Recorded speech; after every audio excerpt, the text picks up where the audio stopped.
L'émotion est toujours palpable, un an jour pour jour après le décès de Philippe Monguillot.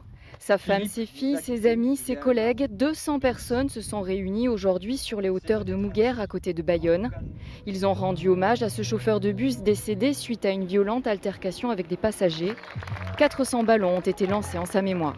On se devait de faire quelque chose de très beau par rapport à ce que mon époux était, quelqu'un de très beau. Voilà. Et voilà, la Croix de Mouguer, c'est un endroit où on adorait venir se ressourcer tranquillement, tous les deux, ou alors avec les filles, ça dépendait. Mais pour nous, c'est très important, très très important, et c'est très symbolique surtout. Le drame avait à l'époque bouleversé bien au-delà du Pays Basque. Des comités de soutien se sont formés un peu partout en France, en Alsace, Normandie, à Lyon ou Paris. Leurs représentants avaient fait le déplacement aujourd'hui. La mort d'un de nos chauffeurs, ça nous a bouleversés. Et ça nous bouleverse encore. On se fait agresser pour un rien. Même, vous voyez, nous, les tickets, c'est 1,20 €. Même pour 1,20 €, ils vont nous agresser.